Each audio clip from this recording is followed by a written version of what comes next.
I've always enjoyed keeping my room dark. On occasion, a beam of sunlight would penetrate my blinds if they had been moved for one reason or another. It's not that I have anything against daylight, but the burst of sunshine brought the spots on the carpet and the dust in the air to life. Julianna would have never stood for that. She always made sure I cleaned and picked up after myself. I heard a very loud knock at my door.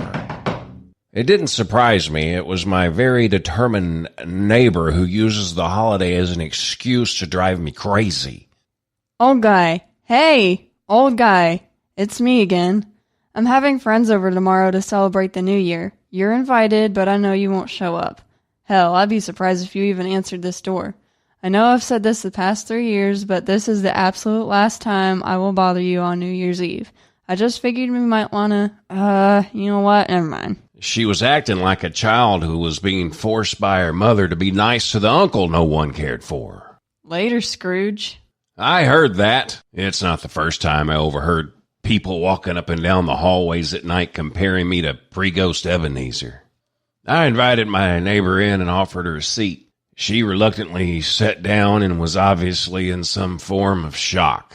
Look, if you plan on murdering me, my boyfriend knows I'm here. I'd seen her boyfriend on occasion in passing. He was always on his phone and never really paid her any attention. If I did happen to murder her, I honestly don't believe he'd even notice, at least for a few days. Your days are mixed up, I said as I was trying to keep a cough under control as my eyes watered a bit. You don't sound too good. She seemed confused by my statement. I went on to explain how tomorrow is not New Year's Day at all. It's actually December 32nd, the last day of Christmas. Her eyes opened very wide as she began to rise from the old West Cowhide club chair to make a speedy exit. Before walking out the door, she stopped to look back at me. My hand was covering my face, and I was clutching my side, coughing uncontrollably with my mouth shut. You, sit down and I'll get you a glass of water while you explain to me how tomorrow isn't January 1st. I thanked her for the glass of water and began to tell my story.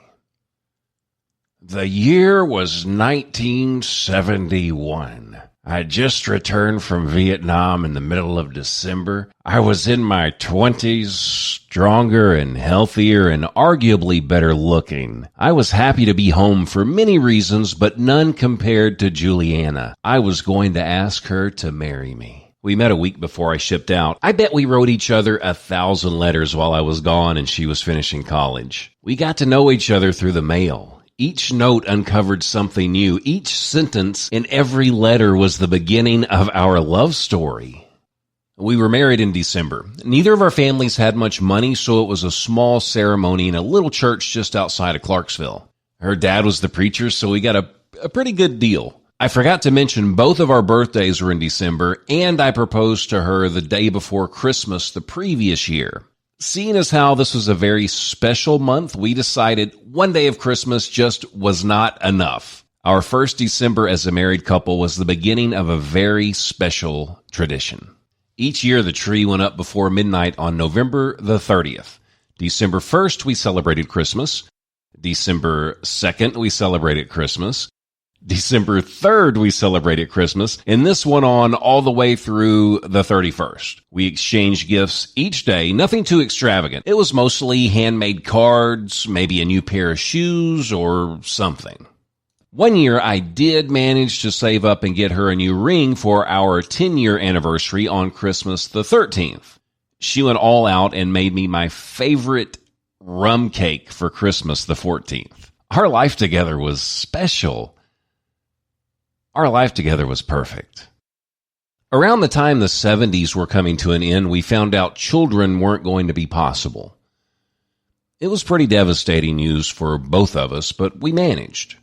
The 80s were a struggle because I messed my back up pretty badly at work and had to change career directions. We'd talked about adoption before our income shrunk. The 90s happened and we finally decided children just weren't meant to be.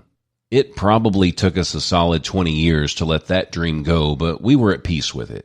Through all the struggles, the tragedies, the blind sides life tends to throw, we always managed to keep our Christmas tradition strong. We celebrated Christmas for 31 days straight each year for over 30 years. In 2005, we found out Julianna was sick. Really sick. We spent most of that year in and out of hospitals, mostly in. November, the doctor told me my wife would not make it through December.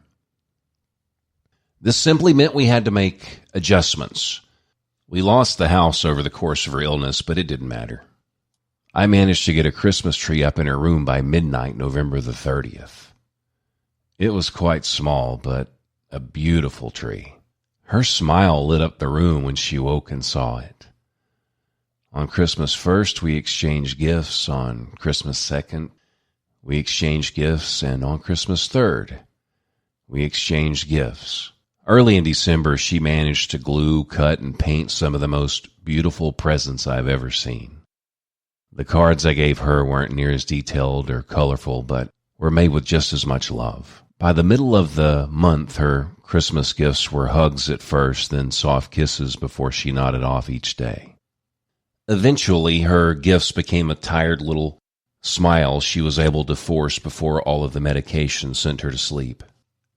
A staff member came into the room to reassure me my Julianna was not in any pain. I ignored him because we were in the middle of celebrating Christmas 31st. The ring I'd given her for our anniversary so many years ago had fallen off her finger because she'd lost so much weight. I wrapped some yarn around the ring and slid it back on her hand. This was my simple gift to her this Christmas. She held my hand in return. Knowing she would not make it through the night, I gave her a final kiss and said goodbye before falling asleep with her hand in mine.